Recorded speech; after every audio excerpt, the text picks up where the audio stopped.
Hey everybody, my name is Warren Jackson, and I wanted to take some time out of my day to do a video for anyone who may be dealing with the aspects of prostate cancer or scheduled to have a prostatectomy.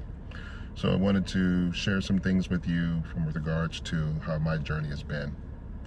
I am currently 10 days post-op surgery, and my energy is wonderful. I feel very fantastic after the surgery. Found a lot of videos on YouTube from several fellas who have had a prostatectomy, and I kind of wanted to just share with you what my experience is as a 50-year-old black male that had been diagnosed with a stage 1 prostate cancer diagnosis. So I got my diagnosis back in December of 2023, and 4 months later the surgery had taken place. So just to give you an idea how we went from PSA elevation to diagnosis to surgery. So over a 2-year period, I had been monitoring my PSA, and what led to this was I wanted to start receiving testosterone injections. And anyone who's ever gone down that path, you know that one of the very first things they do is to do your labs to see what your levels are at. So they pulled the labs, and when we got the results back, the nurse had told me that, hey Warren, we can't proceed any further because your PSA levels are elevated. And I think at that time the cutoff was a 3. My results came back with it being a 6. So she had strongly suggested that I reach out to my doctor or urologist to have this looked into further. So a couple of days later, I scheduled an appointment with a urologist. And I live here in the DFW area, and there's a magazine called Dallas Magazine that's a monthly publication. And in that publication, I recall several weeks ago seeing who the best doctors were in DFW for that particular field. So I reached out to an office, Urology Associates. Dr. Shane Bogle is my urologist. Scheduled an appointment.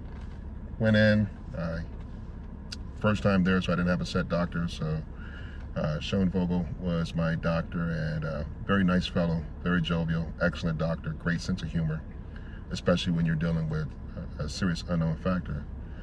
So, first visit, they do your labs, your analysis to get an idea as to where you are.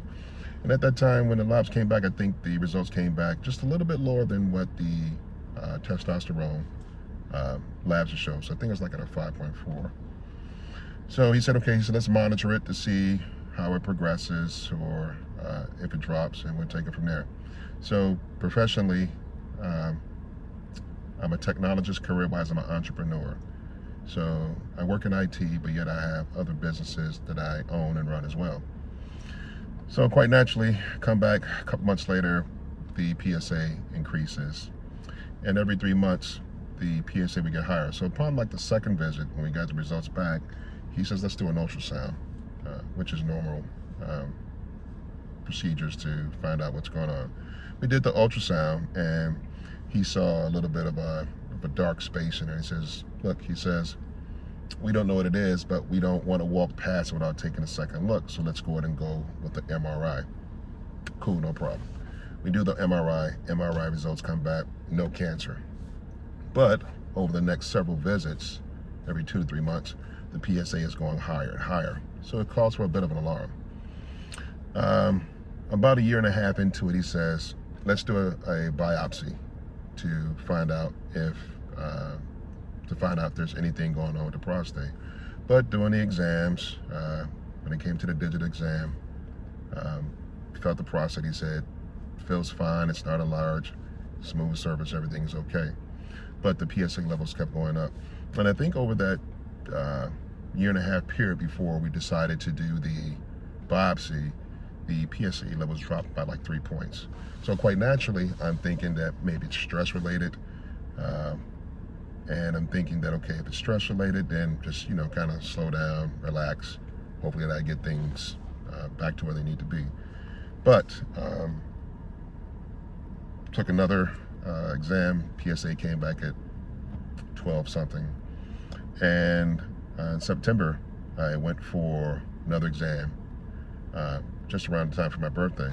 And I said, look, doc, I said, last time it was around 12 something. I don't remember the exact numbers. But I said, if the PSA levels are increased this time, let's go ahead and move forward with the biopsy. And I got the results from September, and now the PSA is like 15.177. And we said, okay, let's go ahead and do the biopsy. Schedule the biopsy. They take the sampling. A week or so later, we get the results. And the prostate, as we know, is not a big organ. It's about the size of a walnut. But if you look at it from an anatomical chart, there was prostate cancer found in 2 areas in the prostate. One showed that one area showed 12% cancer, the other area showed 7% cancer.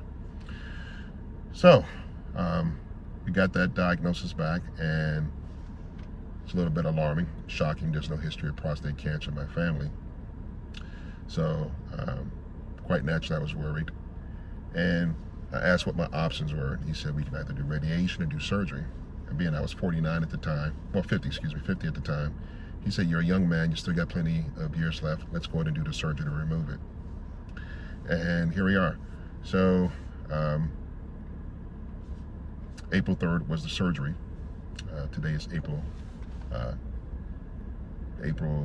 13th, 10 days post-surgery, sorry.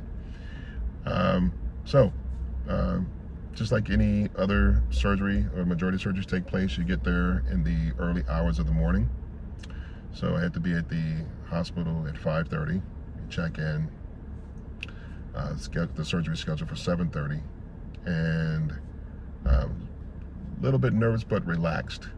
My son was there with me, so I'm very fortunate of that. So there was a family member to help, keep you at ease. And we had some lighthearted moments, being silly, cracking jokes, just to take my mind off of things.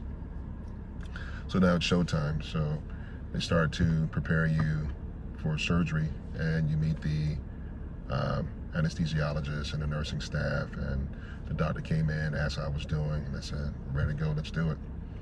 So the surgery, it's done with the help of a robot, which I come to find out that the majority of the prostatectomies are done with the aid of a robot now.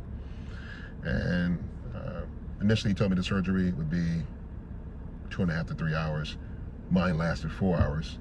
And that was only because he says, you're a big fella, so we had to make our way down there a little bit further and take our time in getting through it. So surgery lasted 4 hours. After the surgery, of course, you're in recovery. First night in the hospital, didn't feel any pain. Discomfort, yes, but no pain. And again, this is just my account as to what my body experienced. I have a family member that's a nurse practitioner, and she kind of gave me some idea as to what to expect. She says, Warren, you're not going to feel any pain. You're going to have some discomfort, but no pain. And I'm thinking, like, man, you're having an organ removal. Quite surely there has to be some pain. And this was my first surgery in my life at the age of 50. So the first night, you do feel the pressure in the lower abdomen area and in the your pubic hair area. And that's only because they actually inflate your stomach with gas in order for it to expand, in order for the robotics and the cameras to move around to see where they need to be. So the first day, you feel the pressure from the gas in your shoulders because the gas moves. And there was some discomfort the first night. And the way I liken that discomfort is as if you have to urinate. How you feel that pressure down low and you go to use the bathroom to yourself. That's exactly what it feels as if you've been holding yourself about an hour or two. And that's the type of discomfort you experience. So 24 hours later, I'm up walking around. Your pace is going to be slower. You're not going to be able to walk at the same pace you did pre-surgery, but they're going to get you up, and it's best, from my experience, and I want to share this with you, it's best to get up and start walking as soon as you are physically able, because what that walking is going to do is going to help move that gas throughout your body, and that gas is going to come out in a form of flatulence. So day 2, a little more walking, and the more you walk, the more the gas moves, the more the flatulence takes place, and you start to feel some of that pressure come off. Now, as far as pain medication with a gave me was Dilaudid. First time I ever had that. Again, this is my first surgery. But what they did tell me was that, Dilaudid does have some side effects. One of those side effects is, of course, being sleepy. So they gave me the Dilaudid, and I'm thinking, after talking to the nurses and a few others, they said, man, you're going to be out. I was up an hour and 15 minutes later. The Dilaudid didn't produce that effect on me. It took away the pain. Within like 15 minutes, you felt that pressure start to go away. But it didn't make me sleepy, so I stayed up about an extra hour and 15 minutes. And then forced myself to get some sleep. Second day came around. Pressure comes back again. Asked for another painkiller. Dilaudid once again was administered. Again, no side effects as far as going to sleep, but it was very helpful in relieving that pressure or that discomfort. Day 3 comes about, a little more walking, and about this time I'm ready to go home. So you get discharged from the hospital, and what I did notice is that my son and I went and had lunch. Now, during my stay in the hospital, I had absolutely no appetite. I wasn't hungry. My body wasn't craving food. I just had no appetite to eat. Kept my liquids going. Oh, and speaking of liquids, so what happened with me is that during the surgery, of course, you're going to have a catheter placed in you. And it's a little bit of alarming if you've never had one placed before, as in my case, I didn't.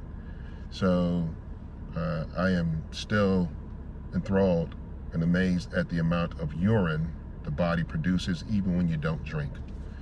So they empty the catheter container all throughout the day. And on my left side, there was a port. There was a tube inside of you. At the end of that tube was a receptacle that captured the fluid that was released from your body.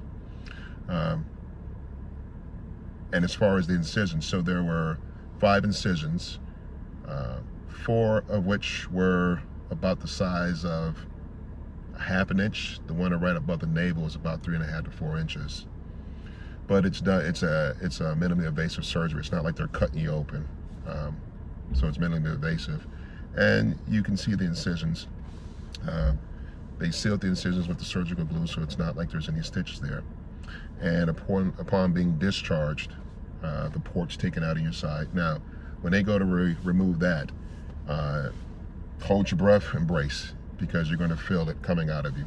And that port had to be, I'm thinking, anywhere from 8 inches to a foot long. It's inside. You don't feel it, but just brace yourself when they get ready to remove it. And the hole, as from the port, it's very small. It's maybe, I would say, if you look at the pinky nail on your pinky finger, it's about half the size of that. So it's not a big hole. At which point you put the gauze over a bandage to keep it sealed, because it is an opening into your body and you don't want to get that affected. Kind of going all over the place right now. I lost my train of thought, but just to tell you things that I've experienced along the way. As far as the incisions, you do have a little bit of itch there. And to cure that, you can put some Neosporin on there, or some vitamin E oil that you can get from Whole Foods, Trader Joe's, or any other marketplace they may have that particular oil that helps out. But upon this being discharged also, so the port is removed, but you still had a catheter. And the catheter, and how I had it explained to me is that the reason why the catheter is there is because they have, for the most part, taken away your urinary tract during the surgery and had to put it back together. So the catheter helps with the relieving. So the catheter is inside you. It's inflated with a balloon. That way it doesn't come out of your penis, of course. And a little bit of uncomfort there as well. So when you get home, you have the bag that the urine is captured in. And you can either secure it to your shin or your thigh, depending on you. What I did was, before the surgery, I had bought a couple of pairs of size 3X jogging pants to make myself comfortable. And again, I didn't want anything pressing against my midsection where the incisions were. A week after the surgery, the catheter is removed, and that was really my first follow-up with the doctor. So the catheter is removed, and that is That's an experience too. It doesn't hurt, but it feels very odd when they go to remove it. And that catheter, the tubing for that is probably about 8 to 10 inches long also, inside of you, not what you see coming out from the tip of your penis to the catheter bag. So again, hold your breath for that one. Doesn't hurt, just feels really odd. But here we are, 10 days post-op. I feel pretty good. I feel very good. My strength is there. I did go to Costco yesterday to grab some more protein shakes. Organic, I think is the name of the brand. It's a plant-based protein. But from my readings and friends who've had surgery, they told me that drinking protein is an excellent way to help recover and help repair tissues.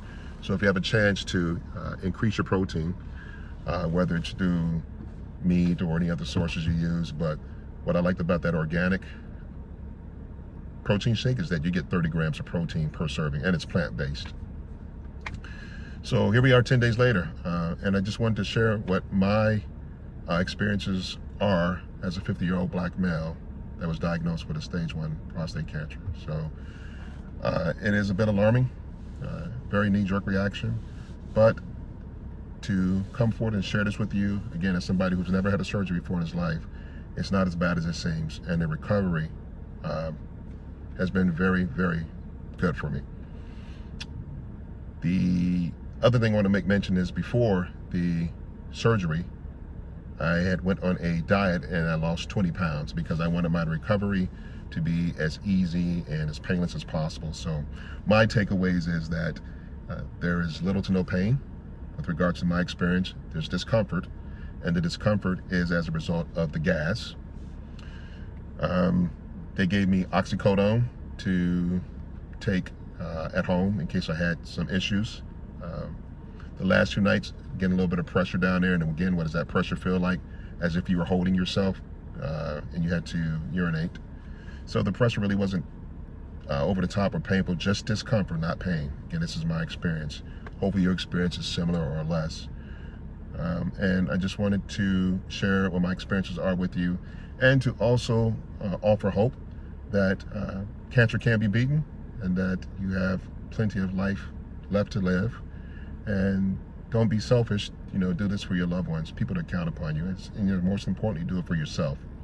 So I hope everybody's journey in dealing with prostate cancer is very minimal, that it's not hard upon you and your family, and that everyone has a full, speedy, and safe recovery. Other than that, guys, if you have any questions, you can leave them in the comment section. I can share with you a little more detail about my experiences or what to expect, but take care of yourself, do good things, and God bless you all. Take care.